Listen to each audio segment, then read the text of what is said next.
What is up, guys? And oh, let me fix this a little bit. Yeah, I hope you guys liked that last video that I did with Robert J. Williams. That was something that was really fun. Something I heard about, actually heard in a conversation at a convention or a magic shop, and I decided to do some digging, and I actually reached out to him, and something might come in the future with him in there. He did tell me I got a few details wrong, but other than that, today is a video about scams.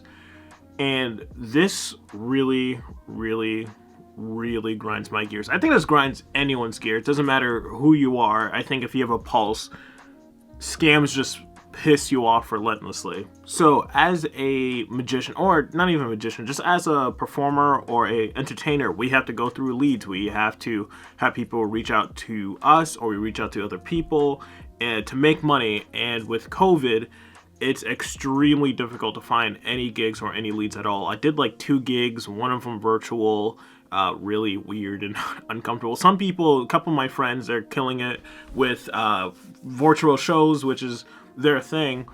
But it's something I don't really want to do, but I might have to because they're not giving up this COVID thing, and it's just they keep moving the goalposts on and on. I had someone reach out to me. It was a red flag for me because usually I have a website or I have social media, so people would reach out to me on my Facebook, Instagram, or through my website, because when I get an email, it would say, oh hey, this so-and-so wants to know from Squarespace, or because I use Squarespace for my website, and they want to know. So this person here, they actually texted me right through my cell phone, which I thought was very strange because I don't have my cell phone posted anywhere. I removed it off of everything. It's just through my email because I don't like to get weird calls or anything. They said, hey, my name is so-and-so, and I would like to confirm if you're Cedric Purcell. And I'm like, yep, that's me. So he says, okay, we have just 6 family members coming together, and I want to check if you have January 11th and 12th open, 1 hours from 1 p.m. to 2 p.m. each days. So this didn't really make that much sense. Okay, you're having 6 family members come over. So what I thought was, hey, I'm coming to ask, are you going to have the 11th and the 12th open? Because it might be either day. But he's having 6 family members come each day, or he's having 3 family members come one day and 3 more coming the next day, or it's going to be the same group of people. It doesn't make any sense. Also, when they put 1 p.m. and 2 p.m., they did semicolons and not colons, which is really bizarre. And I was like, yeah, both of those days could work. Yeah, and I told him the price, how much I charge. And another weird thing, this is kind of weird, but some other gigs that were legitimate, some people, they can't use PayPal for some reason. I like to use PayPal because it's a very easy, centralized, and I personalized it. I put my logo on it. When you get it, I could also, once you receive the invoice, you could pay 50% now and then pay the other half later. It's really nice and customizable for me personally, so I like to use PayPal. But he was like, hey, I can't use PayPal. I'm like, all right. Didn't really give a reason why. I was like, okay. We could use Square or Venmo. And they were like, yeah, Square could work. So I was like, yeah, sure. So I would make 2 separate contracts for each day to make it much easier. Also, as a performer, please always bring a contract or give them a contract beforehand, because you have people that would literally just screw you over, or you would tell them, hey, I charge this much and I'll pay you half, and then you can't prove it because you didn't have a contract. It's just, it saves you in the long run. So I was like, they gave me their information, the address and everything, and the address is pretty close to where I used to live, so I know exactly where this person, the address that they gave me. And I was like, oh hey, what is the email that I could send everything over? And they did not respond. And they respond on Christmas Day, and I'm like, they're just like, hello. And I said, hey, Merry Christmas. And they just say, same here. Very bizarre. And then they didn't respond. And then 2 days later, I'm like, oh, hey, I hope you had a great Christmas. Just wanted to know if you were able to send over your email. I just want to have everything signed and ready to go as early as possible so I could just give you that. So just give me the email. I'll send you the invoice. I'll send you everything. And they said, no, I didn't get it. You didn't get what? I don't know what you didn't get. You're supposed to give me something. And I was like, good morning. I need your email to send it over. They give me the email. I'm like, awesome. I'll send it over before the end of the day. This is actually yesterday. Today is the 29th, so this is the 28th. So I was like, all right, I'll send it over before the end of the day. And it was a really weird, it was really ominous. It said, I'll be waiting. Okay, Kingpin or fucking Scarface, I'll be waiting. Like a cartoon villain. And then I came home, I ate dinner, I came in here and I went and I did the contracts, made the invoice, sent them over. I'm like, hey, just sent everything, let me know if everything checks out. I don't know if it's broken English or they spelled something wrong or is it autocorrect, but I woke up this morning and they texted me, are you here with me? I still have no clue what that means. I don't know if they sent it to someone else and I said, sorry, I don't understand what you mean. And they respond with, I want you to send me another invoice because our event decorator does not have a credit card facility and I have not made any payment to secure the booking, so you will help me transfer his fee to him as soon as you have funds available in your account, okay? Do you understand that? So I have to pay their decorator because they don't have a credit card facility. How in the year 2020 that you do not accept credit cards? How does that make any sense at all? So I keep asking you, hey, can you give me your email so I could send you the invoice so you could pay me? But why doesn't the guy that you're hiring accept credit cards at all? It just doesn't make any sense. Does not make any sense. And like, how do you, it's not even that it's like, oh, hey, it's my grandmother or like someone who's very elderly. It's someone who has a business that doesn't accept credit card. It just doesn't make any sense. And they're like, do you understand? I'm like, not really. And it sounded very odd because it was the back of my mind. And also, just for a background, I watch a lot of scam baiting videos, so I see a lot of the stuff. So what they would do, and like those Indian tech scammers, what they would do is that they will tell you, oh, hey, we have a refund for you for like $500. And then they would like turn your screen black. They'll have access to your computer. They'll take your bank account. They say, all right, type in 500 to make it look like it was you. You'll put 500. They'll hit an extra zero on the end to make it look like it's 5,000. They'll change the HTML to make it look like they transferred the money into your account, but they just transferred the money between your savings account and your checking account. And like, oh, hey, we put it in there. And they're like, oh, wait, no, we said put $500. You put 5,000. All right, you have to send us $4,500. You have to give that back to us. So that's how the scam is. And I usually do it through like gift cards and things like that. But this looks like it's through like Venmo. And I'm pretty sure they don't want to use PayPal because I'm pretty sure PayPal has safeguards that would withhold the money, or you could dispute it, or PayPal would pay you back. So I said, not really. And they responded with, okay, thanks. I want you to send me another invoice and I will pay both of them, including the first one you sent me, for the deposit, so the payment on your invoice is available in your account. You will help me transfer the fee to our event decorator, information which I will send you. Also, the entire thing is a one whole entire run-on sentence, which always is a red flag, is that the person does not use proper grammar. They don't use proper punctuation. So this person is probably not in the US, or they do not speak English very, very well.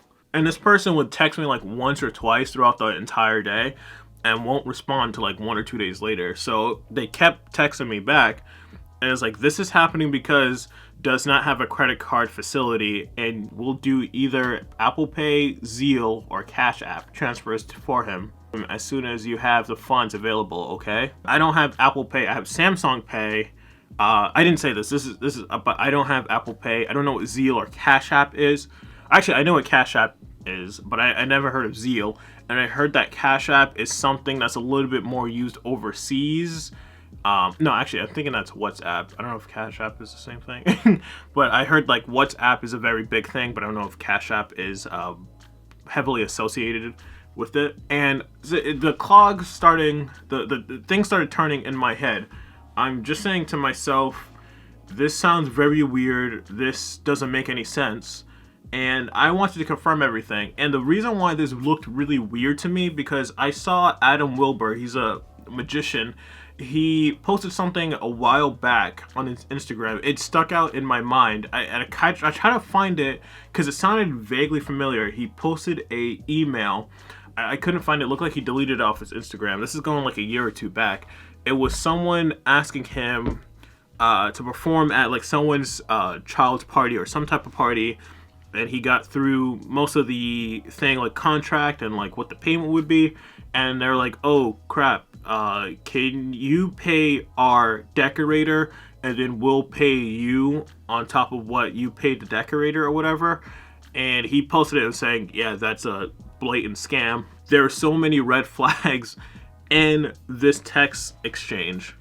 So that's the thing that popped into my mind. I was going to screenshot it and send it to Adam because I've talked to him a few times, and I don't think I really needed it because I went on Google, found what these people do, and a lot of the things lined up. It didn't feel like they were going through a script. It was just like, hey, I'm having a party, 6 family members coming 2 different days. Yeah, you have to pay the other person. This person is just really lazy with it. It kind of sounds like this person is like a complete idiot, and they just found out about the scam, so they want to try it for themselves.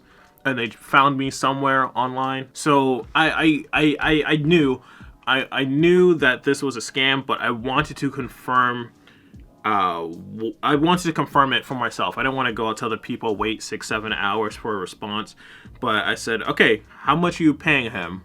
And of course, for the decorator, he's requesting $1,550 plus your tip of $50. Really, you think I'm going to do this entire thing for you? I'm going to pay some stranger $1,500 for $50? Really, you think I'm going to do that? This is like my complete confirmation of so that I'm clear. So I get everything down. So you want me to pay the decorator and you pay me. And they say, that's correct. That's how they spelled it. That's correct. Like a baby. They said, I'll be waiting for your invoice. I'll be waiting for your second invoice for $1,950 plus tax so I can pay for both of them. And I think what might this be is that they only respond in the early morning, because this is the longest exchange that we had. They would like text and then not really say anything like until the next day.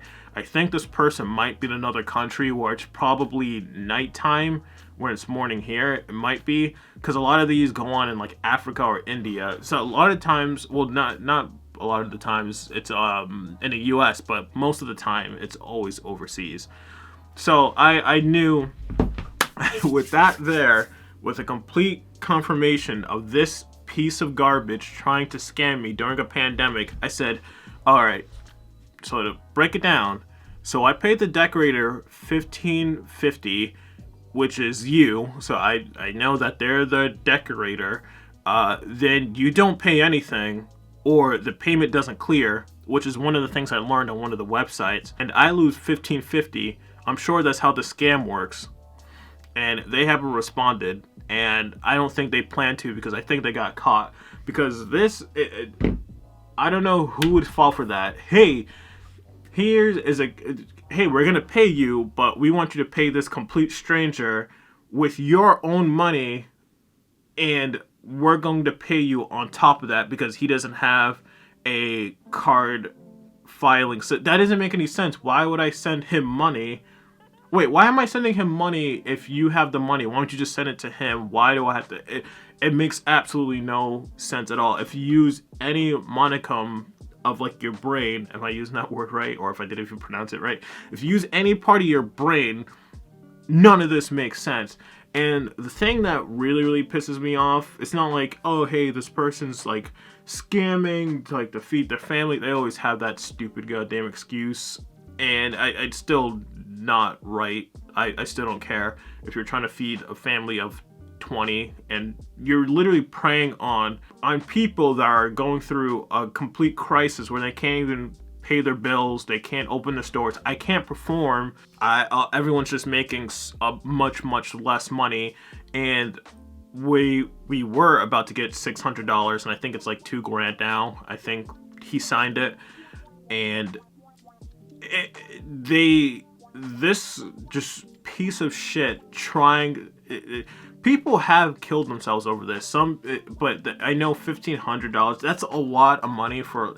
It is a lot of money to me also, but there are people that get stolen like $30,000, $40,000, $50,000. They just drain their entire account, and I know they're like, oh, it's just $1,500. It's not that much, but they're preying upon people in a pandemic, on top of a crisis, on top of we're going through a volatile election cycle, we're going through one of the worst years, we're going through one of the worst economic crises in decades, and all on top of each other. And I'm pretty sure even if they're in another country, it doesn't matter. You shouldn't be scamming anybody in your own country, in another country. All because I'm in America doesn't mean I make that much money. Plus, we're not performing, so they're preying upon people who are desperate for the extra cash, which makes them a massive scumbag. Just a complete worst of just scum.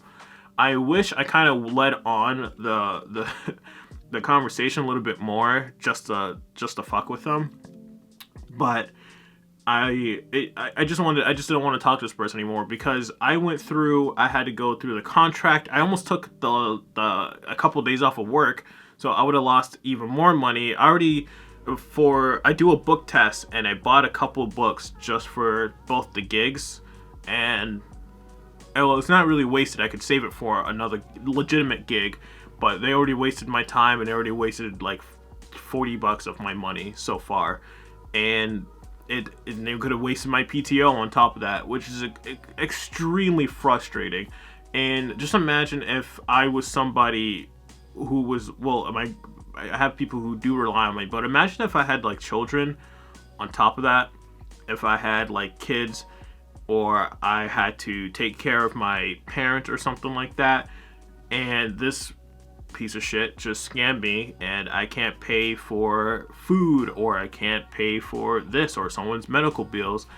And even if like this wasn't like COVID or anything, like I had the money or whatever, it's just relentlessly just scumbag. Just I think I've just ran out of words to call this person. Not even a person, just human garbage, just straight trash. I kind of wish they respond, but I don't think they're gonna respond after being called out like that, because it's a relentlessly just retarded scam. Just guys, also as a performer, guys, please be careful with things like this, because I know you are desperate. I know you want to go out and you just want to make money and perform, and you want to get your name out there, but always look out for scumbags like this, or even people that will hire you for something and they end up screwing you over and being like, oh hey, I didn't like the performance, so I'm going to pay you half, even though everyone else liked it. And they just do that just to save $1. Just watch out for these things. Doesn't matter if you're a magician, singer. This happens a lot with wedding. If you look it up, if you look like wedding decorator or wedding planner scams, it happens a lot to them, because those guys get pretty good money, like a $14,000 wedding, $15,000, $20,000, $30,000, and they are like, oh hey, pay the photographer $10,000 or some stupid ridiculous number like that, and people lose a lot, probably destroy their entire business. So guys, please be careful out there, especially at this time. But other than that, guys, thank you so much, and yeah, I'll let you know if this human dog shit asshole responds. So thanks guys, peace.